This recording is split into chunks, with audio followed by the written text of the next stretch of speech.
नमस्कार दोस्तों, स्वागत है आपका जीके लाइव पाठशाला में। यूपी ट्रिपल एससी पीटी 2025 के लिए आदित्य रंजन सर की इस बुक में जो है हम लोग आज भारतीय राष्ट्रीय आंदोलन का पूरा चैप्टर कवर करेंगे। इसमें जितने आपके पिछले जो है एग्जामों में प्रश्न आए हैं, सारे के सारे एक साथ कवर हो जाएंगे विथ जो है एक्सप्लेनेशन। एक क्वेश्चन के साथ जो है 7 से 8 एक्सप्लेन दिए गए हैं, तो वहां से आपको जो है 50 क्वेश्चन दिएंगे, तो आपके जो है 250 से 300 क्वेश्चन एक साथ कवर हो जाएंगे। तो जो भी लोग जुड़ रहे हैं प्लीज आप लोग वीडियो को लाइक करिएगा, चैनल को जरूर सब्सक्राइब कीजिएगा। और साथ ही साथ जो है इसका संपूर्ण जो है इतिहास, संपूर्ण भूगोल, सारा का सारा लेक्चर जो है कवर हो चुका है। इसकी प्लेलिस्ट भी बन चुकी है, तो वहां से आपको पूरा का पूरा बुक एक कवर मिल जाएगा।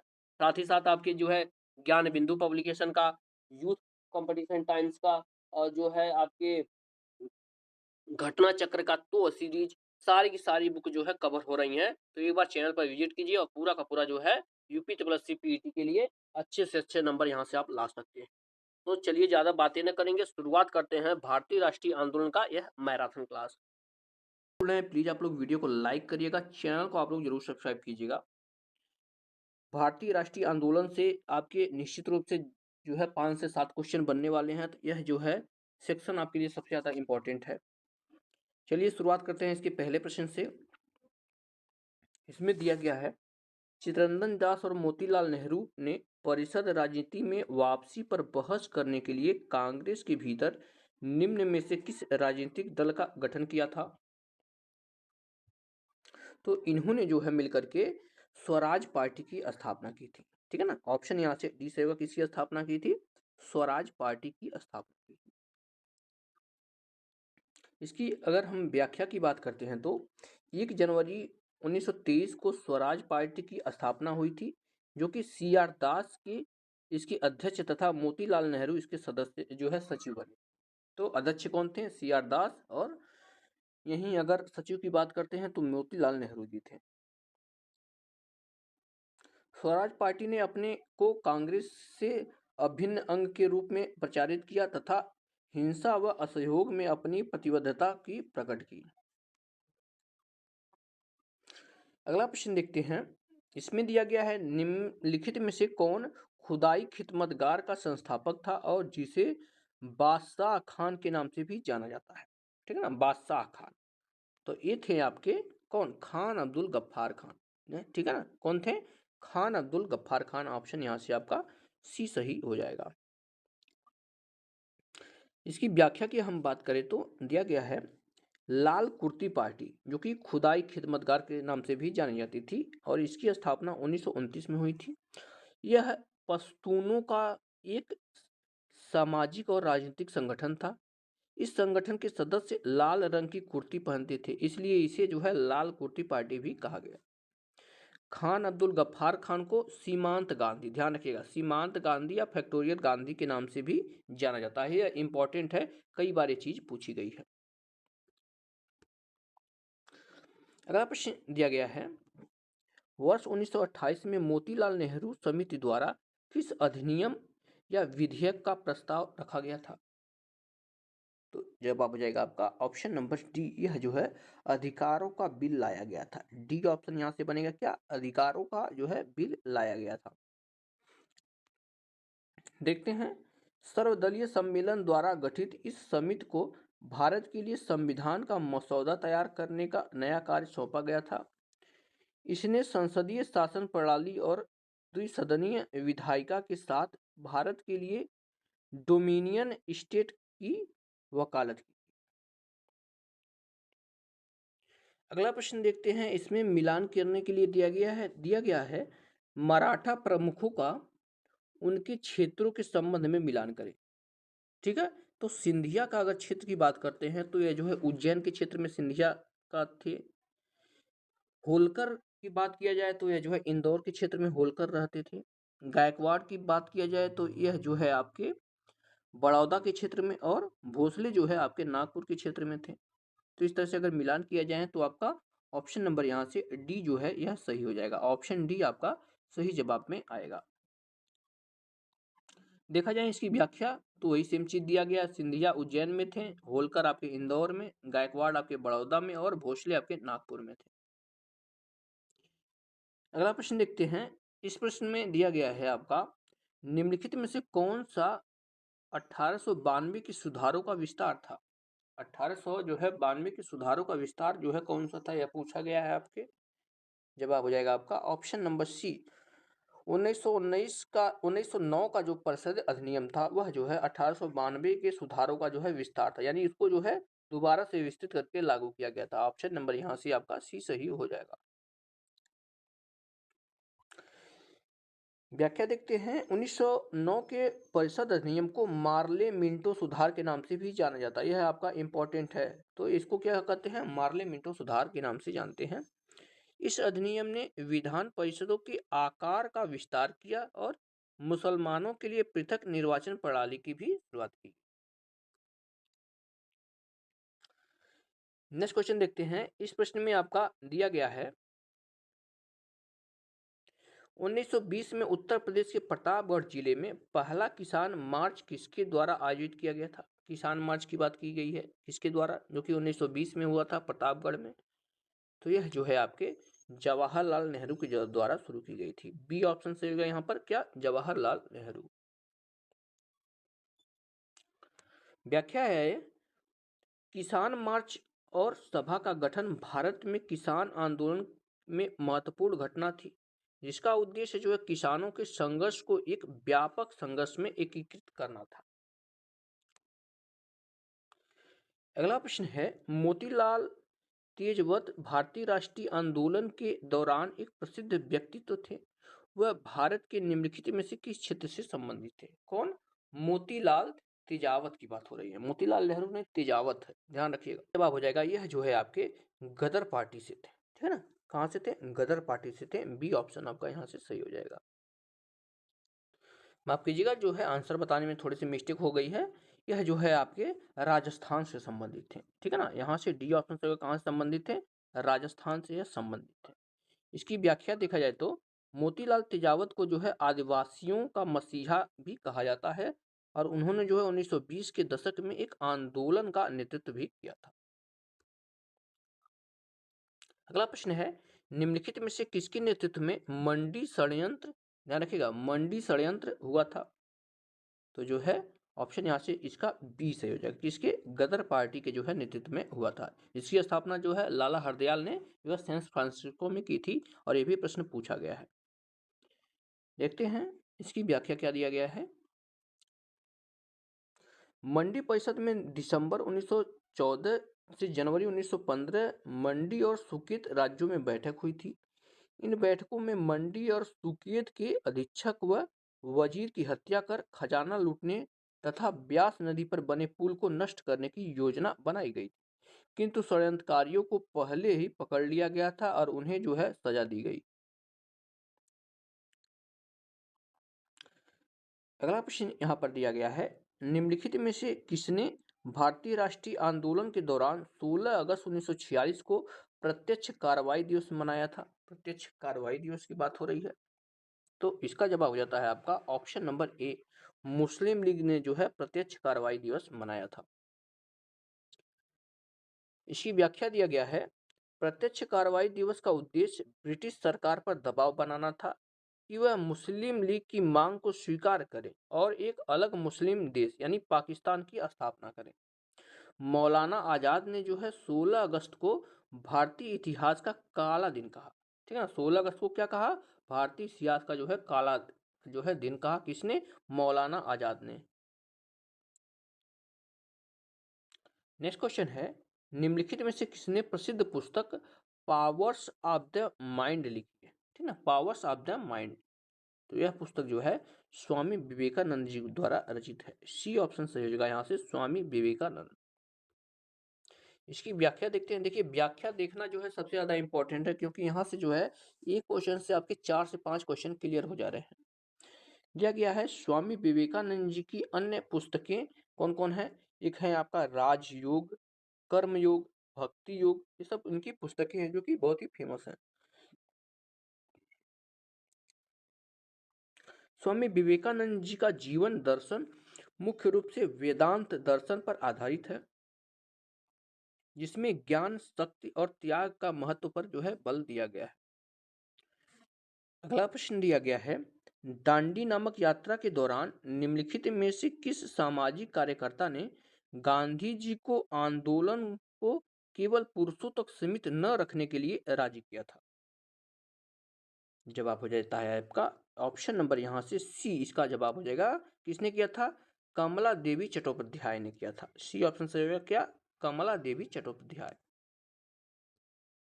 देखते हैं, गांधी जी ने 12 मार्च 1930 को अपने 78 कार्यकर्ताओं के साथ जो है साबरमती आश्रम से 240 मील दूर गुजरात के दांडी के लिए जो है यात्रा प्रारंभ की थी। 24 दिनों के बाद 6 अप्रैल को दांडी में समुद्री जल से नमक बनाकर नमक कानून भंग किया तथा सविनय अवज्ञा आंदोलन की शुरुआत की। अब देखिए यहाँ से कई सारे जो है फैक्ट इंपॉर्टेंट हो जाते हैं। कितने अनुयायियों के साथ गए थे? तो जो है 78 अनुयायियों के साथ। ठीक है, कितना दूरी था? 240 मील दूरी था। यह प्रश्न सारे जो है पूछे गए हैं। कब पहुंचे थे? 6 अप्रैल को। तो ये सभी के सभी जो है 24 दिनों बाद, सभी के सभी जो है इंपॉर्टेंट हो जाते हैं। और जो है इसके बाद कौन सा आंदोलन शुरू हुआ था? सविनय अवज्ञा आंदोलन। तो ये सब चीजें आप लोग ध्यान रखिए, यानी 1 से जो है 5 से 6 क्वेश्चन जो है यहाँ से इंपॉर्टेंट हो जाते हैं। नेक्स्ट क्वेश्चन है, भूदान ग्राम दान आंदोलन निम्नलिखित में से किसके द्वारा शुरू किया गया था? तो यह जो है आपके विनोबा भावे के द्वारा शुरू किया गया था। बी ऑप्शन सही है। किसके द्वारा? विनोबा भावे के द्वारा भूदान ग्राम दान आंदोलन जो है शुरू किया गया था। इसकी व्याख्या देखी जाए तो भूदान आंदोलन की शुरुआत जो है वर्ष 1951 में तेलंगाना के पोचमपल्ली गांव में हुई थी। यह एक स्वैच्छिक भूमि सुधार आंदोलन था। इस आंदोलन के दूसरे सत्याग्रही जवाहरलाल नेहरू थे। कौन थे? जवाहरलाल नेहरू थे। अगला प्रश्न है, प्रसिद्ध युद्ध का नारा चलो दिल्ली या दिल्ली चलो किसने दिया था? तो यह जो है आपके सुभाष चंद्र बोस जी ने दिया था। सी ऑप्शन सही हो जाएगा। किसने? सुभाष चंद्र बोस जी ने दिया था। देखते हैं, वर्ष 1944 में भारतीय राष्ट्रीय सेना को प्रेरित करने के लिए इस नारे का जो है प्रयोग किया गया था। सुभाष चंद्र बोस द्वारा दिए गए अन्य नारे कौन कौन है? जैसे जय हिंद का नारा भी इन्होंने दिया था। तुम मुझे खून दो मैं तुम्हें आज़ादी दूंगा, यह नारा भी इन्होंने ही दिया था और बहुत ही इंपॉर्टेंट है दोनों नारे, तो आप लोग ध्यान में रखेंगे।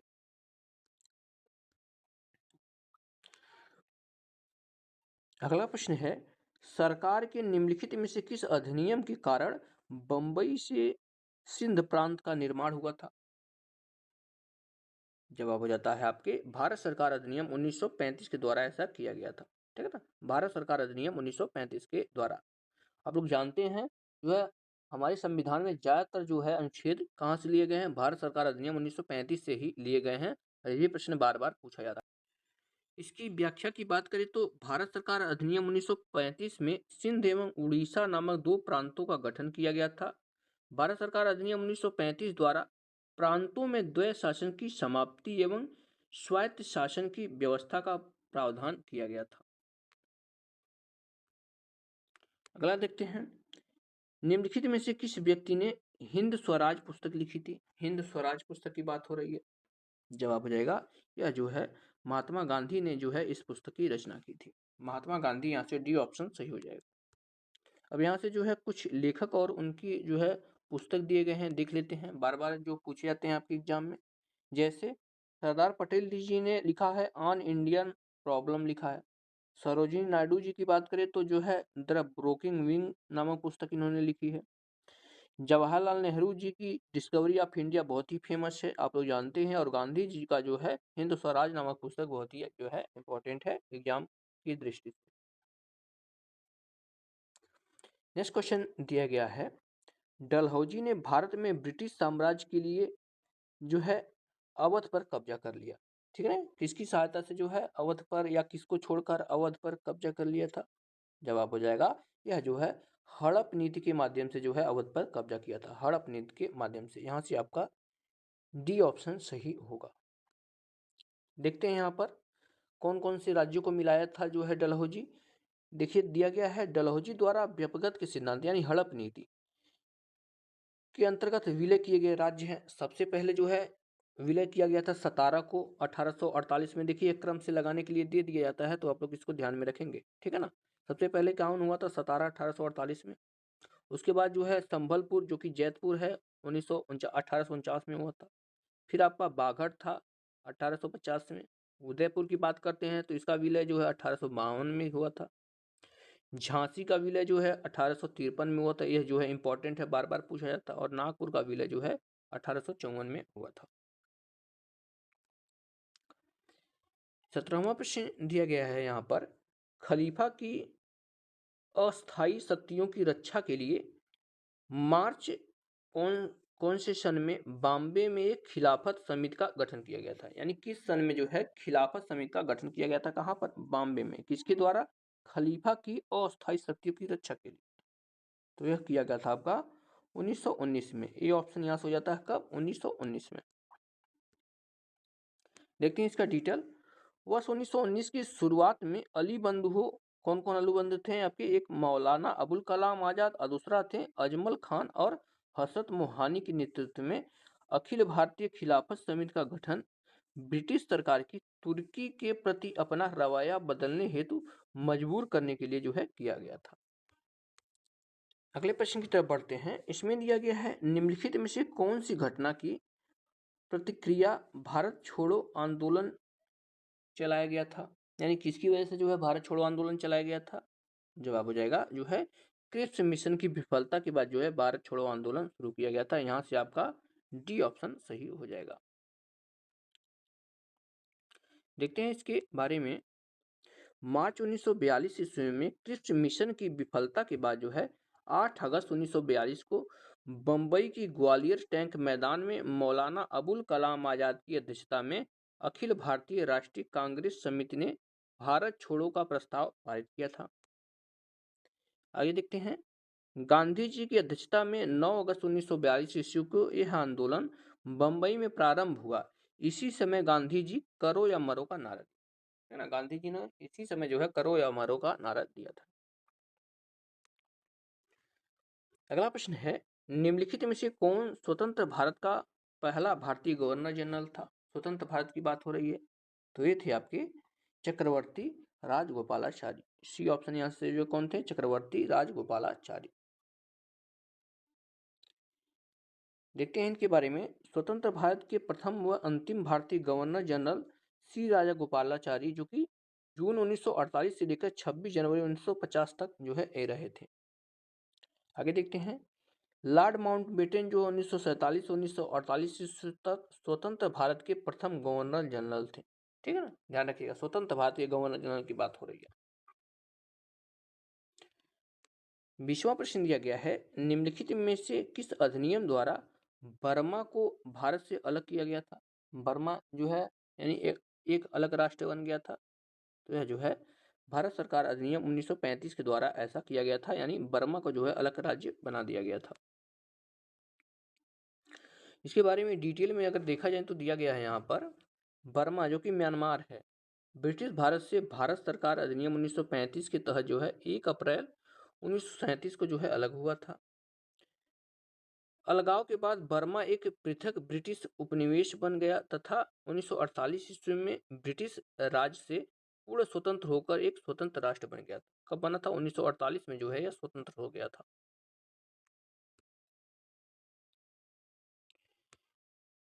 नेक्स्ट क्वेश्चन दिया गया है, भारत को ब्रिटिश नियंत्रण से मुक्त करने के लिए भारतीय राष्ट्रीय सेना यानी आईएनए का गठन किसने किया था। जवाब हो जाएगा यह जो है सुभाष चंद्र बोस ने किया था, ठीक है ना। किसने किया था, सुभाष चंद्र बोस जी ने किया था। अब इसकी व्याख्या देखते हैं। दिया गया है आपका, आईएनए का गठन जो है वर्ष 1942 में मोहन सिंह द्वारा किया गया था, किंतु द्वितीय विश्व युद्ध के दौरान 1943 ईस्वी में सुभाष चंद्र बोस द्वारा इसे पुनर्जीवित किया गया था। आगे देखते हैं। बोस ने भारत की स्वतंत्रता को सुरक्षित करने के उद्देश्य से आईएनए का पुनर्गठन और विस्तार किया था। अगला प्रश्न है, निम्नलिखित में से किसे अंग्रेजों द्वारा शुरू किए गए सबसे महत्वपूर्ण योगदानों में से एक माना जाता है। जवाब हो जाएगा आपका रेलवे। रेलवे में बहुत सारे सुधार जो है, यानी भारत में जो है रेलवे लेकर भी जो है अंग्रेज ही लाए थे, तो यह जो है इनकी बहुत बड़ी उपलब्धि थी। तो जो है यहाँ से आपका बी ऑप्शन सही हो जाएगा। देखते हैं लॉर्ड डलहौजी, ध्यान रखिएगा नाम, जो कि आपके 1848 से लेकर 56 ईस्वी के शासनकाल में पहली बार जो है 1853 में कहाँ से कहाँ तक, बम्बई से लेकर थाने तक जो है प्रथम रेल चलाई गई। आप लोग जानते हैं 1853 में पहली बार रेलवे जो है भारत में आई थी, और कहाँ से, मुंबई से लेकर जो है थाने तक चली थी। कमेंट में आप लोग बताइए कितने किलोमीटर चली थी, यह भी आपका इंपॉर्टेंट है। भारत में रेल सेवा शुरू करने का मुख्य कारण भारत को एक स्थान से दूसरे स्थान पर ले जाना था। माफ कीजिए, भारत को नहीं, माल को एक स्थान से जो है दूसरे स्थान तक ले जाना था। नेक्स्ट क्वेश्चन है, निम्नलिखित में से किस व्यक्ति ने प्रसिद्ध पुस्तक the story of my experiment with truth लिखा है? The story of my experiment with truth की बात हो रही है यहाँ पर। यह पुस्तक किसने लिखी है? तो जो है महात्मा गांधी जी ने पुस्तक लिखी है। आपका सी ऑप्शन यहाँ से सही हो जाएगा, महात्मा गांधी। यहाँ पर कुछ लेखक और उनकी पुस्तकें दी गई हैं, जिसको हम लोग देख लेते हैं एक बार। जैसे कि आपके दयानंद सरस्वती जी, जिन्होंने सत्यार्थ प्रकाश की रचना की है। जवाहरलाल नेहरू जी, जिन्होंने भारत की खोज इन जो है ऑटोबायोग्राफी पुस्तक लिखी है। महात्मा गांधी जो है सत्य के साथ मेरे प्रयोग, यानी एक्सपेरिमेंट विथ ट्रुथ और यंग इंडिया नामक पुस्तक लिखी है। सरदार वल्लभ भाई पटेल जी की बात करते हैं तो इन्होंने जो है भारत विभाजन नामक पुस्तक लिखी है। अगला प्रश्न है, पूर्ण स्वराज की मांग करने वाले प्रथम कार्यकर्ता का नाम लिखिए। यानी सबसे पहले जो है पूर्ण स्वराज की मांग किसने की थी? तो यह जो है हसरत मोहानी ने की थी। ठीक है ना, यहाँ से आपका डी ऑप्शन से होगा, किसने? हसरत मोहानी ने की थी। देखते हैं इसकी व्याख्या। हसरत मोहानी ने वर्ष 1921 में कांग्रेस के अहमदाबाद अधिवेशन में यह मांग की थी। हालांकि उस समय यह प्रस्ताव पारित नहीं हुआ था। उस समय यह प्रस्ताव क्या था? ठुकरा दिया गया था। उस समय जो है यह प्रस्ताव ठुकरा गया था, लेकिन वर्ष 1929 में कांग्रेस के लाहौर अधिवेशन में जो है औपचारिक रूप से पूर्ण स्वराज को अपना लक्ष्य अपनाया गया था। अगला प्रश्न है, निम्नलिखित में से किसे स्वदेशी आंदोलन का प्रमुख कारण माना जाता है? स्वदेशी आंदोलन का जवाब है आपका ऑप्शन नंबर सी, बंगाल को विभाजित करने का निर्णय जो है स्वदेशी आंदोलन को जन्म दिया था। सी ऑप्शन यहां से आपका सही हो जाएगा। इसके बारे में देखते हैं। स्वदेशी आंदोलन ब्रिटिश सरकार के बंगाल विभाजन जो कि 1905 ईस्वी में, इसकी जो है प्रतिक्रिया थी। इस समय भारत का गवर्नर जनरल जो है लॉर्ड कर्जन था। लॉर्ड कर्जन जो है 1899 से जो है 1905 तक शासन किया था। बंगाल विभाजन का उद्देश्य राष्ट्रवादी आंदोलन को जो है कमजोर करना था। स्वदेशी आंदोलन के अंतर्गत स्वदेशी वस्तुओं को बढ़ावा देना और ब्रिटिश वस्तुओं का जो है बहिष्कार करना था।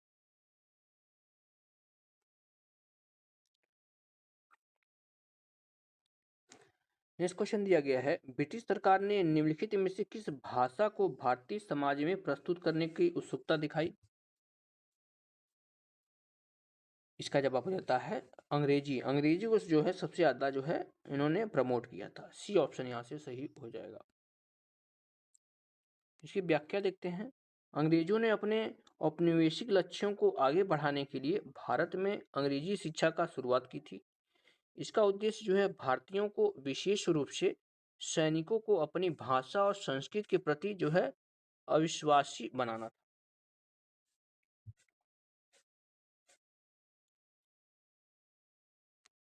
नेक्स्ट क्वेश्चन दिया गया है, भारत सरकार अधिनियम 1935 के प्रावधानों में ब्रिटिश सरकार के अंतिम अधिकार का एक उदाहरण कौन सा था?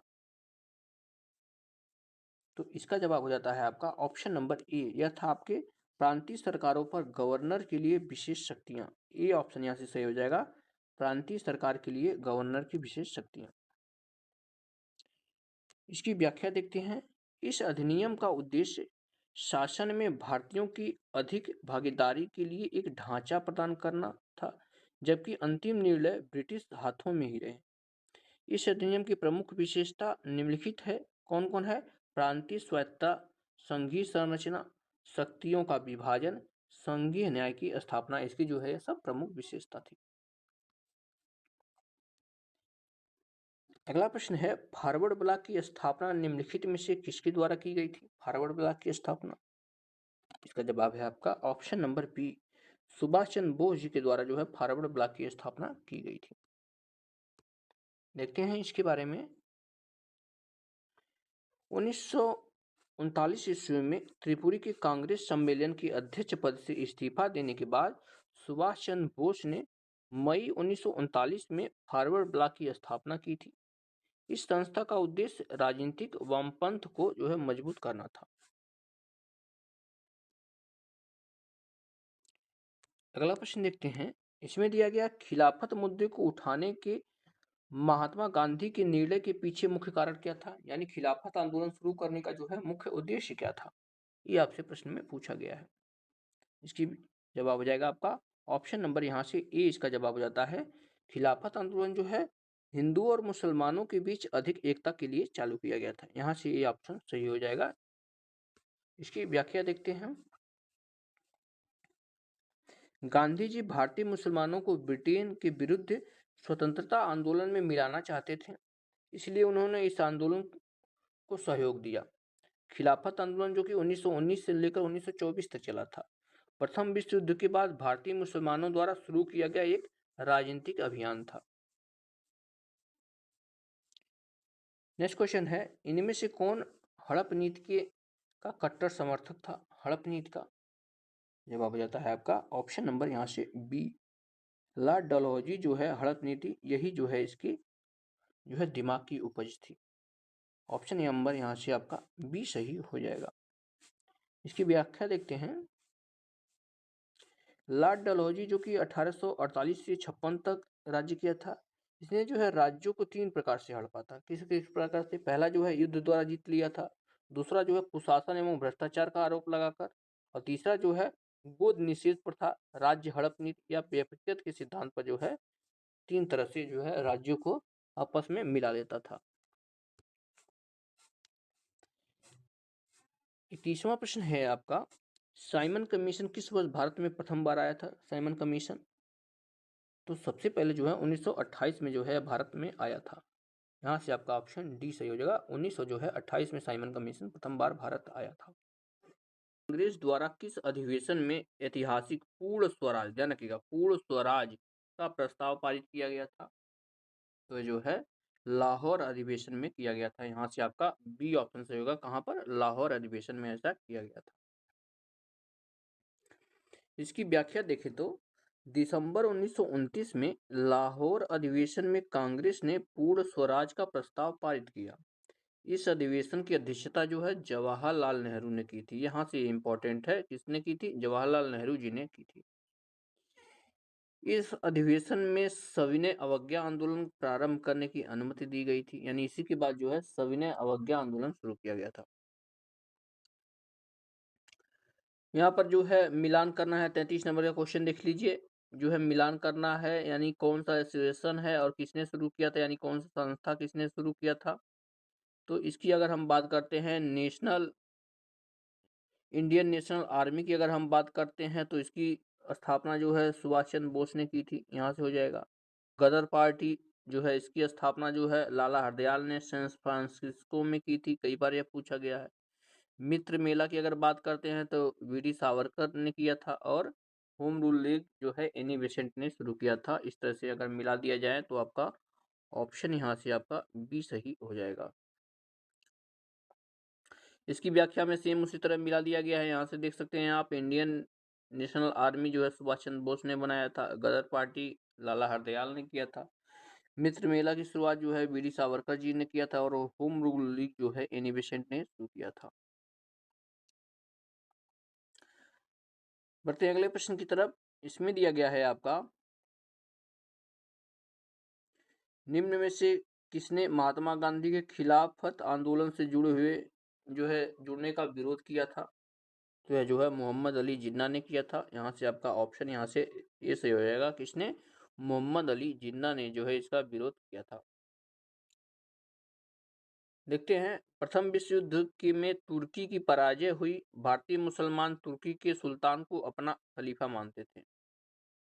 मानते थे। इसके आगे है, युद्ध के बाद जब ब्रिटेन ने तुर्की की विभाजन करने का निश्चय किया तो भारतीय मुसलमान नाराज हो गए तथा खिलाफत आंदोलन की शुरुआत की। गांधी जी मुसलमानों के ब्रिटेन के विरुद्ध स्वतंत्रता आंदोलन में मिलाना चाहते थे, इसलिए उन्हें इस आंदोलन को सहयोग दिया था। 35वां प्रश्न यहाँ पर दिया गया है, इनमें से कौन सा क्रांतिकारी संगठन काकोरी षड्यंत्र केस में शामिल था? काकोरी जो है ट्रेन एक्शन जो हुआ था, इसमें कौन शामिल था? तो यह जो है ऑप्शन नंबर यहाँ से डी सही होगा, हिंदुस्तान रिपब्लिकन एसोसिएशन के द्वारा यह जो है काकोरी जो है ट्रेन डकैती किया गया था, जिसका नाम बदलकर अभी हाल ही में काकोरी ट्रेन एक्शन कर दिया गया है। देखते हैं, काकोरी ट्रेन षड्यंत्र 1925 में लखनऊ के काकोरी के पास जो है HRA के द्वारा किया गया था। HRA मतलब जो है हिंदुस्तान रिपब्लिकन और एसोसिएशन है। इस योजना को रामप्रसाद बिस्मिल, चंद्रशेखर आजाद, अशफाक उल्ला खां और राजेंद्र लिहाड़ी ने अंजाम दिया था। नेक्स्ट क्वेश्चन देखते हैं, सुभाष चंद्र बोस ने 1944 में मोइरांग में INA का ध्वज फहराया था। वह शहर अब निम्नलिखित में से किस राज्य प्रदेश में स्थित है? ठीक है ना, किसकी बात की जा रहा है? मोइरांग की बात हो रही है। तो यह जो है इस समय जो है यह मणिपुर के अंतर्गत आता है। डी ऑप्शन यहाँ से हो जाएगा, कहाँ? मणिपुर। देखते हैं इसकी व्याख्या। INA या इंडियन नेशनल आर्मी एक सशस्त्र बल था जिसकी स्थापना मोहन सिंह द्वारा द्वितीय विश्व युद्ध में जापानियों की मदद से की गई थी। बाद में इसके नेतृत्व सुभाष चंद्र बोस ने किया था। इस संगठन को जो है आजाद हिंद फौज के नाम से भी जाना जाता है।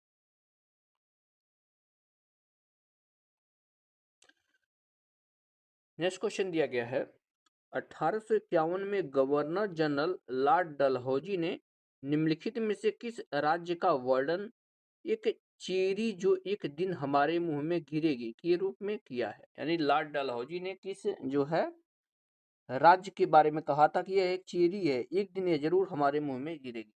तो यह जो है अवध के बारे में कहा था। ठीक है ना, सी ऑप्शन सही हो जाएगा। किसके बारे में कहा था? अवध के बारे में ऐसा कहा था। देखते हैं, अवध का प्रयोग सरकार द्वारा बफर स्टेट के रूप में किया गया था। 1856 ईस्वी में लॉर्ड डलहौजी ने कुशासन का आरोप लगाकर अवध का विलय कर लिया। ठीक है ना, कुशासन का आरोप लगाकर अवध का जो है विलय भारत में कर लिया था। नेक्स्ट क्वेश्चन है, भारतीय राष्ट्रीय आंदोलन के दौरान कांग्रेस मंत्रालयों ने कब इस्तीफा दिया था? तब इसके ऑप्शन देखते हैं। इसका जवाब हो जाएगा आपका ऑप्शन बी, 1939 में जो है इस्तीफा दे दिया था। देखते हैं इसकी व्याख्या। वर्ष 1939 को द्वितीय विश्व युद्ध में तत्कालीन वायसराय लॉर्ड लिनलिथगो द्वारा भारतीयों की अनुमति के बिना भारत को युद्ध में शामिल कर लिया है। आगे देखते हैं, इस पर कांग्रेस समिति के 8 राज्यों के मंत्रिमंडलों ने 15 नवंबर 1939 को जो है त्याग पत्र दे दिया। इस प्रकार कांग्रेस ने कुल जो है 28 माह तक शासन किया था। कितना? 28 माह तक शासन किया था।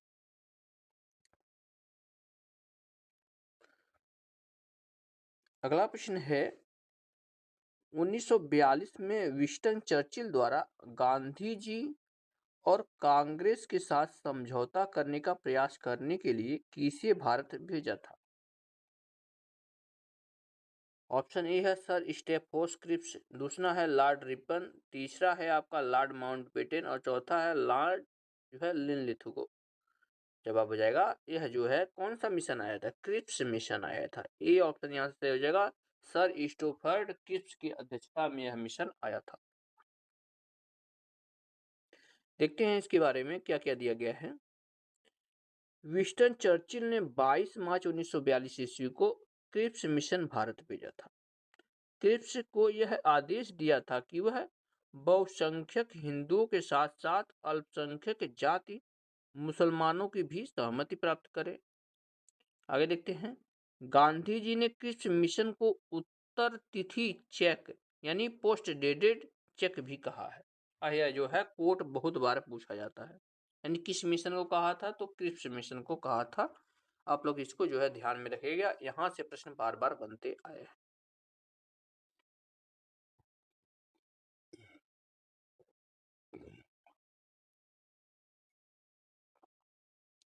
40वां प्रश्न देखते हैं।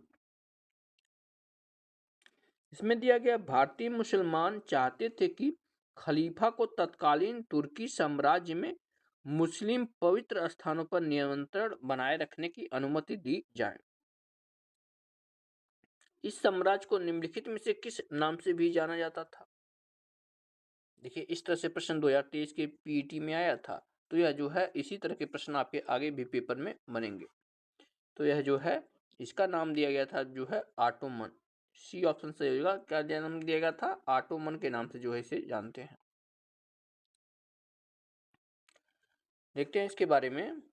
खिलाफत आंदोलन प्रथम विश्व युद्ध जो कि 1914 से 18 तक चला था के बाद हुआ था। गांधी जी ने इस आंदोलन का समर्थन किया, किंतु जिन्ना ने इस आंदोलन का जो है विरोध किया था। नेक्स्ट क्वेश्चन देखते हैं। भारतीय राष्ट्रीय कांग्रेस और अखिल भारतीय मुस्लिम लीग ने किस माध्यम से अंग्रेजों के खिलाफ भारत के संघर्ष के लिए एक साथ आने का फैसला किया था? जवाब हो जाएगा आपका, ऑप्शन यहां से देख लीजिए, थोड़ा छोटा करते हैं ताकि चारों दिखाई दे। जवाब हो जाएगा यह जो है लखनऊ पैक्ट था, जो कि 1916 में हुआ था। ये ऑप्शन से होगा क्या? लखनऊ पैक्ट 1916। इसकी व्याख्या देखते हैं। 1916 ईस्वी में कांग्रेस के लखनऊ अधिवेशन की अध्यक्षता अंबिका चरण मजूमदार ने की थी। इस अधिवेशन में दो महत्वपूर्ण घटनाएं घटित हुई। पहला है आपका 1907 ईस्वी में सूरत अधिवेशन में निष्कासित उग्रवादियों को कांग्रेस में पुनः प्रवेश मिल गया था, यानी जो है 1916 में जो है दोनों दल मिल गए थे। दूसरा है कांग्रेस और मुस्लिम लीग के बीच ऐतिहासिक समझौता भी हो गया था।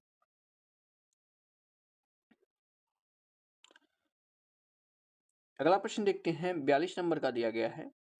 ब्रिटिश प्रधानमंत्री रैमजे मैकडोनाल्ड द्वारा बनाया गया सांप्रदायिक पुरस्कार निम्नलिखित में से किसका परिणाम था? तो यह जो है द्वितीय गोलमेज सम्मेलन का जो है परिणाम था। ए ऑप्शन आपका यहां से सही होता है क्या? द्वितीय गोलमेज सम्मेलन। इसके बारे में अगर बात की जाए तो डिटेल देखते हैं। ब्रिटिश प्रधानमंत्री रैमजे मैकडोनाल्ड ने 16 अगस्त 1932 को सांप्रदायिक पंचायत की घोषणा की, जिसमें विभिन्न संप्रदायों के प्रतिनिधित्व दिया गया। इस पंचायत में पृथक निर्वाचन पद्धति को दलितों पर भी लागू कर दिया गया। पहले यह केवल मुसलमानों पर ही लागू हुआ करते थे। नेक्स्ट क्वेश्चन है, बंगाल के प्रथम गवर्नर जनरल कौन थे? बंगाल के, तो ये थे आपके लॉर्ड वारेन हेस्टिंग। यहाँ से आपका डी से होगा, कौन थे? Lord Warren Hasting. सिंपल सा यह प्रश्न है। इसके बारे में डिटेल देखा जाए तो वारेन हेस्टिंग जो कि 1772 से 1785 तक जो है शासन में थे। बंगाल का अंतिम गवर्नर जनरल तथा बंगाल का प्रथम गवर्नर जनरल था। ठीक है, ध्यान रखिएगा, यह जो है गवर्नर जनरल था। देखिए, अंतिम गवर्नर है और प्रथम गवर्नर जनरल है, दोनों बात को ध्यान में रखिएगा। 1772 ईस्वी में हेस्टिंग ने क्लाइव द्वारा बंगाल में स्थापित द्वैध शासन का अंत किया। हेस्टिंग के काल में बंगाल की राजधानी कलकत्ता बनी। वारेन हेस्टिंग के शासनकाल में ही कलकत्ता को जो है बंगाल की राजधानी बनाए गए थे, जो कि अब तक। नेक्स्ट क्वेश्चन है, इनमें से किसे भारत के ग्रैंड ओल्ड मैन के नाम से जाना जाता है? ग्रैंड ओल्ड मैन यानी भारत का वयोवृद्ध भी हिंदी में कहते हैं। जवाब हो जाता है, यह है आपके दादा भाई नौरोजी को जाना जाता है।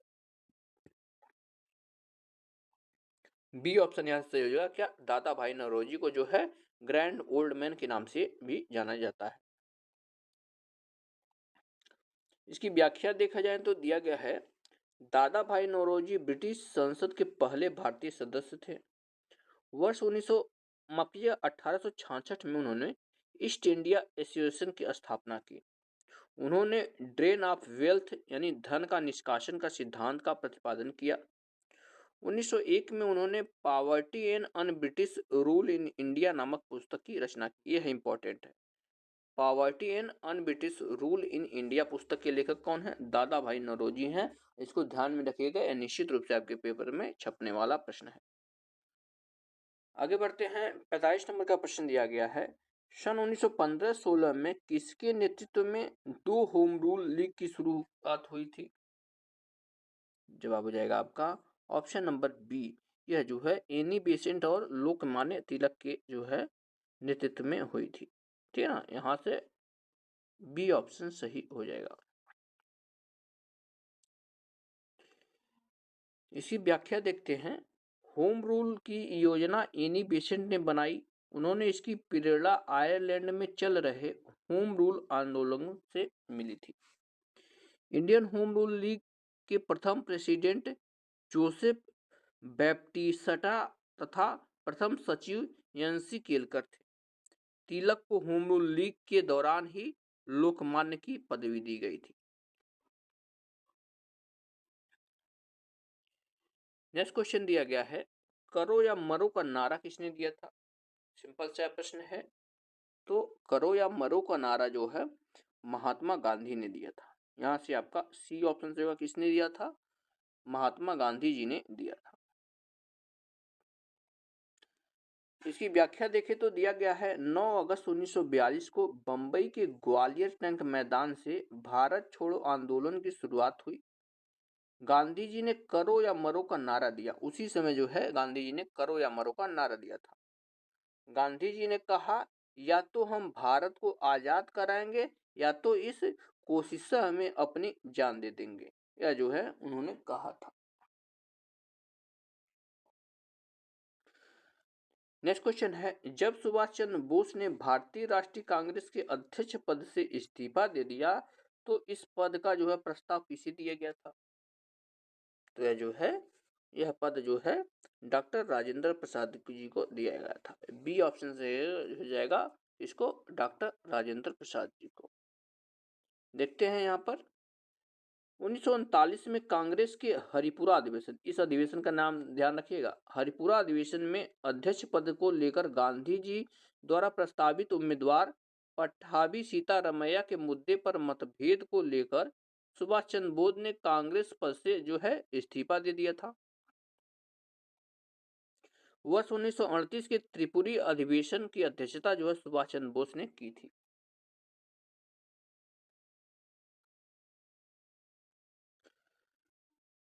अगला प्रश्न है, कोलकाता स्थित फोर्ट विलियम कॉलेज का स्थापना वर्ष 1800 में किसके द्वारा की गई? फोर्ट विलियम की बात हो रही है, तो इसकी स्थापना जो है रिचर्ड वेलेजली ने किया था। ठीक है ना, किसने किया था? रिचर्ड वेलेजली ने किया था।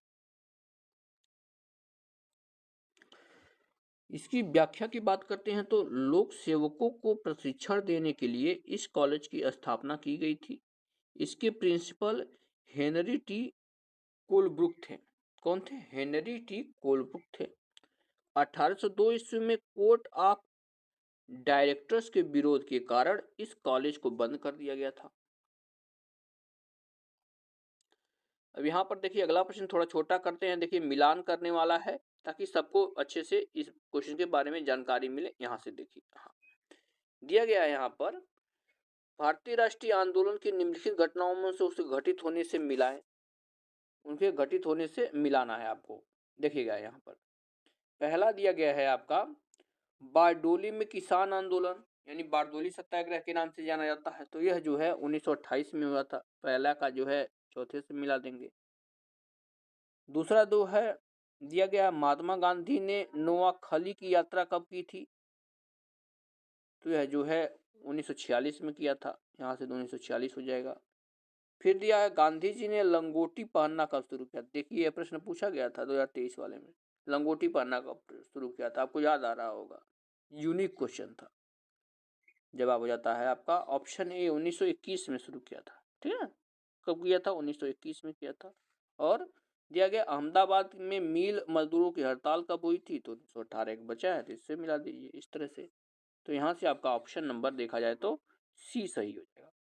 ऑप्शन नंबर जो है सी यहाँ से आपका सही हो जाएगा। अब देखिए चारों यहाँ से मिलाकर दिए गए हैं, यहाँ से आप लोग देख सकते हैं। बारदोली में किसान आंदोलन 1928 में, महात्मा गांधी ने नोआखली यात्रा की थी 1946 में, गांधी जी ने लंगोट पहनना शुरू किया था 1921 में, और अहमदाबाद मिल मजदूरों की हड़ताल जो है 1918 में हुई थी।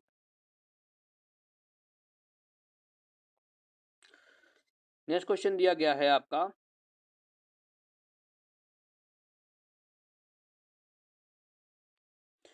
वर्ष 1922 में असहयोग आंदोलन को निलंबित करने के बाद गांधी जी को अहमदाबाद में गिरफ्तार कर लिया गया और कितने वर्षों के साधारण कारावास की सजा सुनाई गई थी, तो इन्हें जो है 6 वर्ष की जो है सजा मिली थी। कितने वर्षों की, 6 वर्षों की जो है सजा मिली थी।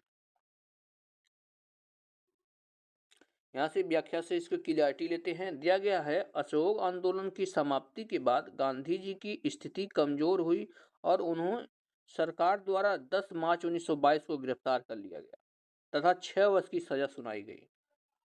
5 फरवरी 1924 को गांधी जी के खराब स्वास्थ्य के कारण उन्हें जो है रिहा कर दिया गया था, यानी 2 साल में ही इनको जो है रिहा कर दिया गया था। अगला प्रश्न है, भारत सरकार अधिनियम 1935 भारत के लिए ब्रिटिश संसद द्वारा पारित सबसे लंबा अधिनियम था। मूल रूप से पारित अधिनियम बहुत लंबा होने के कारण 2 अलग अलग अधिनियमों में विभाजित कर दिया गया, अर्थात भारत सरकार अधिनियम 1935 और एक कौन सा अधिनियम है, यानी इस अधिनियम को 2 भागों में बांट दिया गया था। कौन कौन, एक तो 1935 हो गया और दूसरा जो है बर्मा सरकार अधिनियम 1935। ठीक है ना, क्या था, बर्मा सरकार अधिनियम 1935 था। अब इसके बारे में देखते हैं। 1935 के अधिनियम में 321 तक के अनुच्छेद भारत से संबंधित थे, जबकि 322 से लेकर 451 तक के अनुच्छेद जो है बर्मा से संबंधित। यह अधिनियम 14 अगस्त 1947 तक लागू रहेगा, लेकिन 26 जनवरी 1950 तक भारत का शासन कुछ परिवर्तन के साथ इसी अधिनियम द्वारा संचालित रहा। अगला प्रश्न देखते हैं, 52 नंबर का दिया गया है आपका, बंगाल के विभाजन ने पूरे भारत के लोगों को क्रोधित कर दिया तथा और डेल्टा आंध्र के डेल्टा क्षेत्र में स्वदेशी आंदोलन हुआ था। इसे निम्नलिखित में से किस नाम से जाना जाता था, यानी स्वदेशी आंदोलन को जो कि आंध्र प्रदेश के क्षेत्र में हुआ था, इसको किस नाम से जाना जाता था, तो इसको जो है वंदे मातरम आंदोलन के नाम से जाना जाता था। यहाँ से सी ऑप्शन सही हो जाएगा, वंदे मातरम आंदोलन।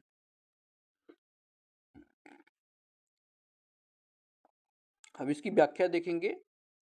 यहाँ पर दिया गया है 7 अगस्त 1905 को स्वदेशी आंदोलन ब्रिटिश सरकार के बंगाल विभाजन के निर्णय के प्रतिक्रिया स्वरूप उत्पन्न हुई।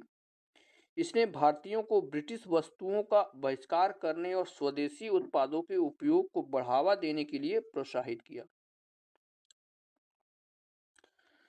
अगला प्रश्न है, 13 जून 1943 को सुभाष चंद्र बोस निम्नलिखित में से किसके निमंत्रण पर पूर्वी एशिया आए थे, तो यह जो है रास बिहारी बोस के जो है निमंत्रण पर आए थे। ये ऑप्शन सही हो जाएगा। देखते हैं, सुभाष चंद्र बोस को इंडिया इंडिपेंडेंस लीग की अध्यक्षता और आईएनए के नेता बनाया गया, जिसे लोकप्रियता से आजाद हिंद फौज कहा गया। ठीक है ना। आगे दिया गया है, 21 अक्टूबर 1943 को सुभाष चंद्र बोस ने सिंगापुर में आजाद हिंद फौज के गठन की घोषणा की।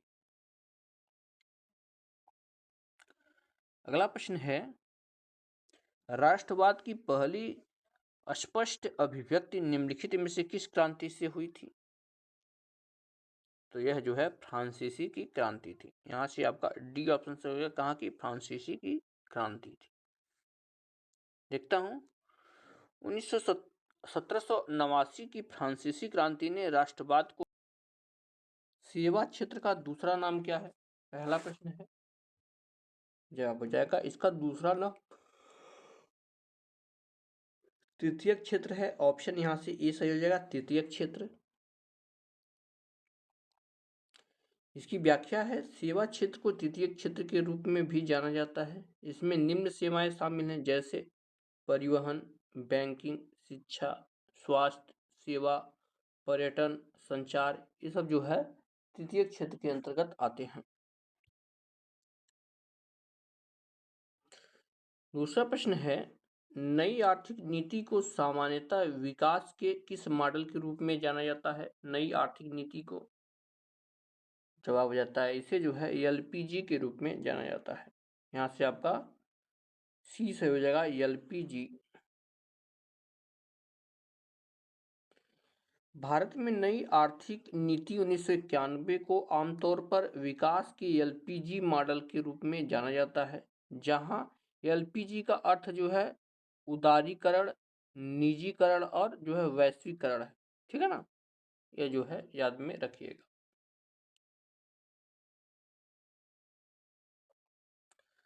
तीसरा प्रश्न आपका दिया गया है, छोटा करते हैं ताकि पूरा प्रश्न आपको दिखाई दे। प्रश्न है आपका, कोई भी कंपनी एक सरकारी कंपनी है यदि उसमें कम से कम कितने प्रयत्न पूंजी सरकार के अधिकार में होती है? जब हो जाता है जो है 51% अगर हिस्सेदारी सरकार की है तो वह कंपनी सरकारी कंपनी मानी जाएगी।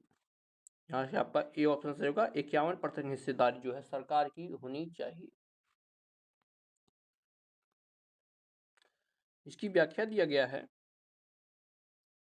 कंपनी अधिनियम 2013 के अनुसार एक कंपनी को तब तक सरकारी कंपनी के रूप में वर्गीकृत किया जाता है जब उसकी कम से कम 51% चुकता या पूंजी प्रदत्त सरकार के पास होती है। अगला प्रश्न है, 1991 के आर्थिक सुधारों में सबसे नीचे किस समस्या की ओर ध्यान दिया गया था? तो इसके लिए सबसे नीचे जो है भारतीय रुपए का मूल्य ह्रास भी हुआ था, आर्थिक नीति का पतन भी, और विदेशी मुद्रा के भंडार के संकट में भी ये हुआ था। तो हो जाएगा आपका ये सभी। बी ऑप्शन यहाँ से आपका क्लियर कर जाएगा। वही दिया गया, भारत में 1991 में आर्थिक सुधारों को एक बड़े आर्थिक संकट की प्रतिक्रिया के रूप में पेश किया गया था। अगला प्रश्न है, 1991 के आर्थिक सुधारों के बाद कृषि उद्योग विशेष रूप से सार्वजनिक क्षेत्र के लिए आरक्षित थे? जवाब हो जाता है आपका ऑप्शन नंबर बी, यह जो है परमाणु ऊर्जा कार्यक्रम था। बी ऑप्शन से हो जाएगा परमाणु ऊर्जा कार्यक्रम। इसकी व्याख्या देखते हैं, 1991 के आर्थिक सुधारों के बाद अधिकांश क्षेत्रों को निजी और विदेशी निवेश के लिए खोल दिया गया, लेकिन कुछ राजनीतिक उद्योग जैसे परमाणु ऊर्जा का उत्पादन अपने रणनीतिक महत्व, राष्ट्रीय सुरक्षा और उच्च नियामक निरीक्षण के कारण विशेष रूप से सार्वजनिक क्षेत्र के लिए आरक्षित रहे।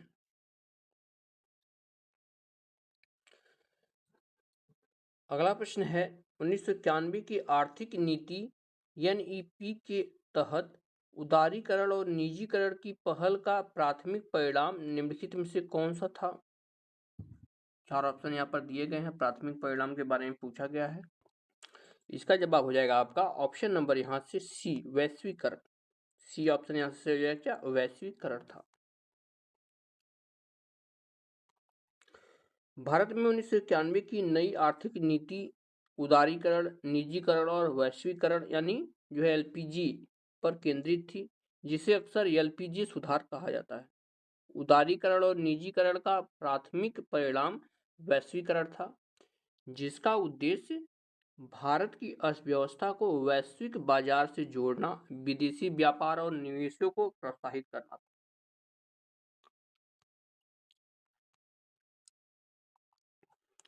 सातवां प्रश्न है, भारत में आर्थिक सुधार 1991 के दौरान प्रधानमंत्री कौन थे? इसके ऑप्शन देखते हैं, जवाब हो जाएगा आपका ऑप्शन ए। उस समय जो है 1991 में पीबी नरसिम्हा राव जो है प्रधानमंत्री थे। यहाँ से ए ऑप्शन सही हो जाएगा। 1991 के आर्थिक सुधारों की शुरुआत प्रधानमंत्री पीबी नरसिम्हा राव के नेतृत्व में की गई थी। उस समय वित्त मंत्री डॉक्टर मनमोहन सिंह थे, जिन्होंने सुधारों को आकार देने और लागू करने में महत्वपूर्ण भूमिका निभाई थी। नेक्स्ट क्वेश्चन है, निम्नलिखित में से कौन सा 1991 में नई आर्थिक नीति के तहत संदात्मक समायोजन कार्यक्रमों का हिस्सा नहीं था? जवाब है आपका ऑप्शन सी, भुगतान संतुलन का समायोजन नहीं था। सी ऑप्शन सही है, भुगतान संतुलन का समायोजन नहीं था। 1991 की नई आर्थिक नीति एलपीजी के तहत आर्थिक सुधारों के संरचनात्मक सुधारों में शामिल थे। औद्योगिक सुधार, लाइसेंस राज को समाप्त करना, निजी क्षेत्र को बढ़ावा देना, कर सुधार, संरचना को सरल बनाना, राजस्व में वृद्धि, राजकोषीय सुधार क्या क्या थे, राजकोषीय घाटे को कम करना, सब्सिडी में कटौती करना, सरकारी खर्च दक्षता में सुधार करना, ये सब था।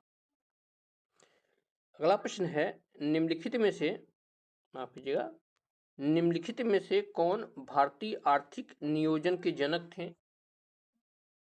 ये थे आपके एम विश्वेश्वरैया। सी ऑप्शन से कौन थे? एम विश्वेश्वरैया जो है भारतीय आर्थिक नियोजन के जनक थे। व्याख्या दिया गया है, प्रसिद्ध इंजीनियर और राजनेता सर मोक्षगुंडम, ध्यान रखिए, मोक्षगुंडम विश्वेश्वरैया, जिसे एम विश्वेश्वरैया भी कहते हैं, भारतीय आर्थिक नियोजन का जनक कहा जाता है। 1934 में उन्होंने प्लान्ड इकोनॉमी फॉर इंडिया नामक पुस्तक प्रकाशित की, जिसमें उन्होंने भारत के विकास को बढ़ावा देने के लिए केंद्रीकृत आर्थिक नियोजन का विचार प्रस्तुत किया था। अगला प्रश्न है, हरित लेखांकन यानी ग्रीन अकाउंटिंग का अर्थ क्या है? इसके आकलन को ध्यान में रखते हुए देश की राष्ट्रीय आय का मापन क्या है? यह आपसे पूछा गया है। इसका जवाब हो जाएगा आपका ऑप्शन डी, प्रदूषण एवं पर्यावरण को हानि होती है। ऑप्शन यहाँ से आपका डी सही हो जाएगा। इसकी व्याख्या देखते हैं, यहाँ से क्लियर हो जाएगा। ग्रीन अकाउंटिंग, जिसे पर्यावरण अकाउंटिंग के नाम से भी जाना जाता है, राष्ट्रीय आय की गणना में पर्यावरणीय लागतों और लाभों को शामिल करने की प्रक्रिया को संदर्भित करता है। यह पारंपरिक जीडीपी से आगे बढ़कर निम्न का हिसाब रखता है: प्रदूषण, प्राकृतिक संसाधनों की कमी, आगे देखते हैं, पर्यावरणीय संरक्षण और पारिस्थितिकी तंत्र को बहाल करने की लागत है। अगला प्रश्न है, किसके बढ़ने के फलस्वरूप निजी निवेश में वृद्धि की अधिक संभावना होगी? जवाब हो जाएगा नई पूंजी पर अनुमानित प्राप्ति। ठीक है ना, नई पूंजी पर अनुमानित प्राप्ति होगी। सी ऑप्शन यहां से सही हो जाएगा। देखते हैं इसकी व्याख्या।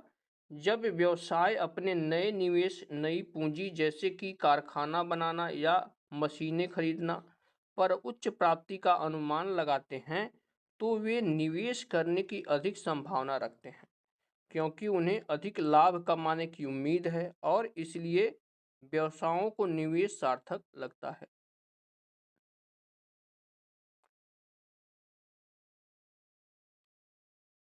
12वां प्रश्न दिया गया है, भारत की राष्ट्रीय आय का आकलन करने वाली संस्था क्या है? यानी राष्ट्रीय आय का आकलन कौन सी संस्था करती है? तो यह जो है केंद्रीय सांख्यिकी संगठन करता है। डी ऑप्शन यहाँ से हो जाएगा, कौन करता है? केंद्रीय सांख्यिकी संगठन करता है।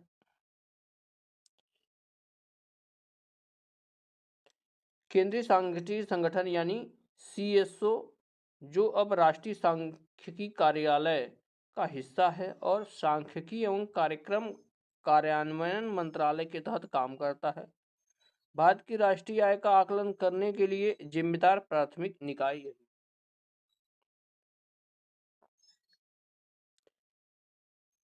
अगला प्रश्न है, किसी भी विकासशील अर्थव्यवस्था के प्रारंभिक चरणों में अधिकांश गतिविधियां किस क्षेत्र से संबंधित होती हैं? विकासशील अर्थव्यवस्था की बात हो रही है, तो यह जो है अधिकांश गतिविधियां जो है प्राथमिक क्षेत्र से संबंधित होती है। सी ऑप्शन सही हो जाएगा, प्राथमिक क्षेत्र।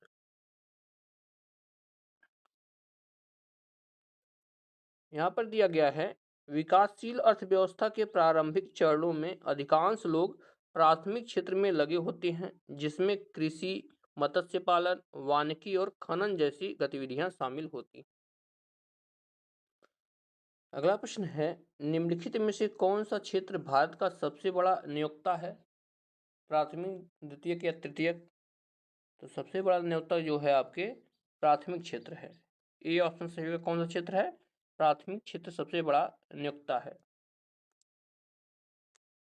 देखते हैं इसके बारे में। प्राथमिक क्षेत्र जिसमें कृषि, मत्स्य पालन, वानिकी और खनन शामिल। देख लीजिए, यहाँ से आपसे क्वेश्चन ये भी पूछा जाता है, इनमें से कौन सा प्राथमिक क्षेत्र से संबंधित या नहीं आता है, इस तरह से पूछा जा सकता है आपके। भारत में सबसे बड़ा नियोक्ता है, खासकर ग्रामीण क्षेत्रों में जीडीपी में कम योगदान लगभग 17% के बावजूद यह 45% से अधिक कार्यबल को रोजगार देता है। यानी सबसे अधिक रोजगार जो है प्राथमिक क्षेत्र के अंतर्गत ही आते हैं, जिसमें जो है कृषि सबसे बड़ा जो है रोजगार का नियोक्ता है। अगला प्रश्न दिया गया है, निम्नलिखित में से किसमें व्यक्तियों या व्यक्तियों के समूह के स्वामित्व वाले व्यवसाय शामिल हैं? जवाब हो जाएगा आपका ऑप्शन सी, यह जो है निजी क्षेत्र के अंतर्गत आते हैं। सी ऑप्शन सही है, निजी क्षेत्र। निजी क्षेत्र में व्यवसाय शामिल है जिसका स्वामित्व और संचालन सरकार द्वारा नहीं बल्कि व्यक्तियों और व्यक्तियों के समूहों द्वारा किया जाता है। उदाहरण के लिए स्थानीय दुकानें, टाटा व रिलायंस जैसी निजी कंपनियां या छोटे स्टार्टअप हैं। इसमें से किस प्रकार की अर्थव्यवस्था में संसाधनों पर निजी अधिकार होते हैं और आर्थिक गतिविधियों का मुख्य उद्देश्य लाभ अर्जित करना होता है? 16वां प्रश्न है। तो यह जो है पूंजीवादी अर्थव्यवस्था ऐसा होता है, कैसा होता है? पूंजीवादी अर्थव्यवस्था। देखिए, इसी तरह से इकोनॉमिक क्वेश्चन आपके पेपर में बनेंगे, तो इसको आप अगर देखते हैं तो आपको बहुत सारा बेनिफिट इससे मिलने वाला है, क्योंकि जो है इसी तरह के पेपर बने। जो सिंपल सा प्रश्न जो पूछने वाला था उस समय गया, अब उस तरह के प्रश्न नहीं पूछे जाते हैं, अब इसी तरह के प्रश्न आपको देखने को मिलते हैं। इसकी व्याख्या देखते हैं। पूंजीवादी अर्थव्यवस्था, जिसे बाजार अर्थव्यवस्था भी कहा जाता है, इसमें संसाधन निजी स्वामित्व में होते हैं, जैसे कारखाने, जमीन, व्यवसाय, ये सब होते हैं। इसका मुख्य उद्देश्य लाभ कमाना है और कीमतें और उत्पादन बाजार में मांग और आपूर्ति द्वारा निर्धारित होते हैं। इसमें सरकार का हस्तक्षेप न्यूनतम होता है, यानी इसमें सरकार हस्तक्षेप नहीं करती है। अगला प्रश्न है, स्वर्ण क्रांति भारत में किस कृषि क्षेत्र के विकास के लिए निम्नलिखित जिम्मेदार है? स्वर्ण क्रांति सिंपल सा प्रश्न है। स्वर्ण क्रांति आपके जो है बागवानी से संबंधित है, यहाँ से बी ऑप्शन सही है, बागवानी। व्याख्या है इसकी, भारत में स्वर्ण क्रांति बागवानी फसलों, विशेष रूप से फलों, सब्जियों, शहद और फूलों के उत्पादन में तेजी से वृद्धि के लिए जिम्मेदार है। यह मुख्य रूप से 1990 के दशक से 2000 के दशक के शुरुआती दौर में हुआ था। 18 नंबर क्वेश्चन को थोड़ा ध्यान से पढ़िएगा, थोड़ा बड़ा क्वेश्चन है। दिया गया है, भारत की दुग्ध क्रांति के पहले चरण जो कि 1970 से 1980 को विश्व खाद्य कार्यक्रम के माध्यम से निम्नलिखित में से किसके द्वारा दिए गए उपहारों में दिए गए स्किम्ड मिल्क पाउडर और मक्खन तेल यानी बटर ऑयल की बिक्री से वित्त पोषित किया गया था? इसका जवाब हो जाता है आपका ऑप्शन ए, यह जो है यूरोपीय संघ किया गया था। ठीक है ना, यूरोपीय संघ से किया गया था और तब इसका नाम जो है ईईसी था। इसकी व्याख्या दिया गया है, भारत की दुग्ध क्रांति के प्रथम चरण, जिसे ऑपरेशन फ्लड के नाम से जाना जाता है, का वित्त पोषण विश्व खाद्य कार्यक्रम के माध्यम से यूरोपीय संघ द्वारा दान किए गए स्किम्ड मिल्क पाउडर और बटर ऑयल की बिक्री से किया गया था। इन निधियों का उपयोग डॉक्टर वर्गीस कुरियन, श्वेत क्रांति के जो कि जनक थे, के नेतृत्व में ऑपरेशन फ्लड शुरू करने के लिए किया गया था, जिसमें भारत को दुनिया का सबसे बड़ा दूध उत्पादक बना दिया। अगला प्रश्न है, निम्नलिखित में से कौन सा हरित क्रांति की रणनीति का हिस्सा था? हरित क्रांति की जवाब हो जाएगा आपका ये सभी थे। डी ऑप्शन सही हो जाएगा, ये सभी थे। कौन कौन? सिंचाई था, रासायनिक उर्वरक और कीटकनाशी और उच्च उपज देने वाली किस्मों के बीज, ये सभी थे।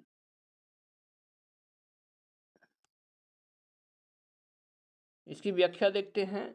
हरित क्रांति कृषि क्षेत्र में हुई क्रांति की एक श्रृंखला थी।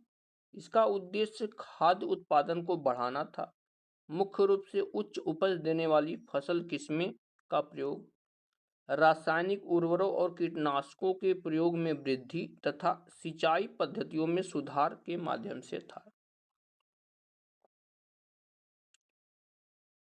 अगला प्रश्न देखते हैं, निम्नलिखित में से किस राज्य को हरित क्रांति के लिए भारत में आरंभ स्थल के रूप में चुना गया था? यानी मुख्य रूप से पूछा गया है कि हरित क्रांति की जो है शुरुआत किस राज्य से हुई थी? तो यह जो है पंजाब में सबसे पहले इसका प्रयोग किया गया था। ए ऑप्शन हो जाएगा। देखते हैं, भारत में हरित क्रांति की शुरुआत पंजाब से हुई। हरित क्रांति का मुख्य उद्देश्य उच्च उपज देने वाली किस्म यानी HYV हाइब्रिड के बीजों को अपनाकर सिंचाई के बेहतर तरीकों और उर्वरकों और कीटनाशकों के इस्तेमाल के जरिए खाद्य उत्पादन को बढ़ाना था। आगे देखते हैं इसी को। पंजाब को इस मौजूदा कृषि बुनियादी ढांचे और नई तकनीकी को अपनाने के लिए अनुकूल परिस्थितियों के कारण शुरुआती फोकस के रूप में चुना गया था।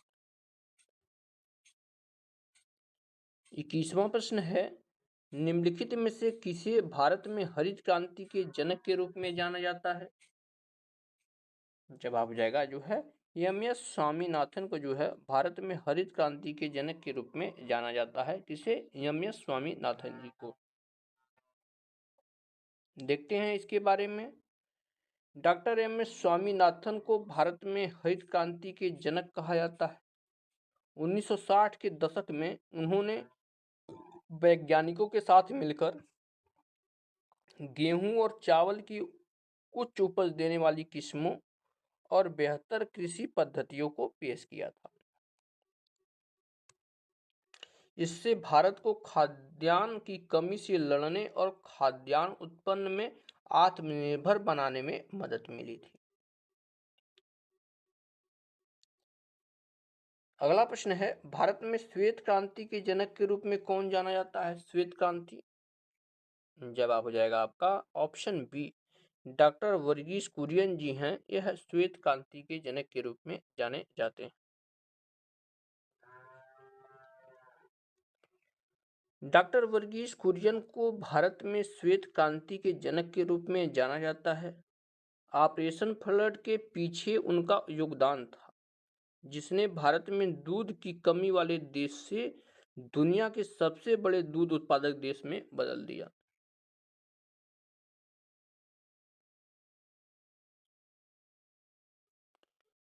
अगला प्रश्न है, हरित क्रांति के संदर्भ में HBY बीज क्या है, जिन्हें चमत्कारी बीज भी कहा जाता है? जवाब है आपका ऑप्शन नंबर डी, HBY बीज मतलब होता है उच्च उपज वाली किस्म यानी हाई यील्ड वैरायटी। ठीक है ना, हाई यील्ड वैरायटी जो है यह होता है फुल फॉर्म HYV का। देखते हैं इसके बारे में। HYV बीज का मतलब है उच्च उपज वाली किस्म की बीज।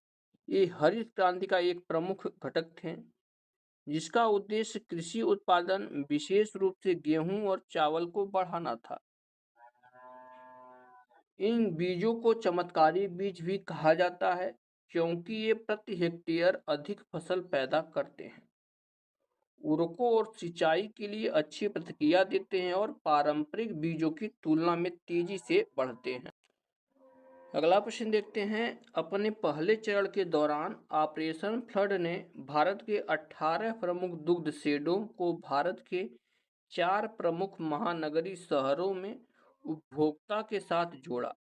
निम्नलिखित में से कौन सा शहर इस ऑपरेशन का हिस्सा नहीं था? यानी 18 शहरों को जोड़ा गया था, इनमें से कौन सा नहीं था? तो इसमें से जो है बेंगलुरु नहीं था, बी ऑप्शन सही हो जाएगा। अपने पहले चरण के दौरान ऑपरेशन फ्लड ने भारत के 18 प्रमुख दुग्ध शेडों को 4 प्रमुख महानगरों कौन कौन, दिल्ली, मुंबई, कोलकाता और चेन्नई के उपभोक्ताओं से जोड़ा। बेंगलुरु इसका हिस्सा नहीं था। इसे श्वेत क्रांति के नाम से भी जाना जाता है। 25वां प्रश्न है। भारत की पंचवर्षीय योजना के किस संस्करण को गाडगिल योजना के नाम से जाना जाता है? बहुत इंपॉर्टेंट है, गाडगिल योजना के बारे में पूछा जाता है। तो यह जो है तीसरी पंचवर्षीय योजना गाडगिल मॉडल पर आधारित थी, इसलिए जो है इसे गाडगिल योजना भी कहते हैं। तीसरी पंचवर्षीय योजना जो कि 1961 से लेकर 66 को चली थी, गाडगिल योजना के नाम से भी जाना जाता है। इसका नाम धनंजय रामचंद्र गाडगिल के नाम पर रखा गया, जिन्होंने इसका मसौदा तैयार करने में महत्वपूर्ण भूमिका निभाई थी। 26वां प्रश्न है। भारत की पंचवर्षीय योजना को अंतिम स्वीकृति निम्नलिखित में से किसके द्वारा दी गई थी? अंतिम स्वीकृति जवाब हो जाएगा ऑप्शन ए, राष्ट्रीय विकास परिषद के द्वारा दी गई थी। देखते हैं इसके बारे में। भारत में पंचवर्षीय योजनाएं योजना आयोग द्वारा तैयार की जाती थीं और फिर अंतिम अनुमोदन के लिए राष्ट्रीय विकास परिषद को भेजी जाती। इसमें प्रधानमंत्री, केंद्रीय कैबिनेट मंत्री, राज्यों के मुख्यमंत्री और योजना आयोग के सदस्य भी शामिल होते थे। अब उसको हटाकर उसके स्थान पर जो है नीति आयोग ला दी गई, आप लोग जानते हैं।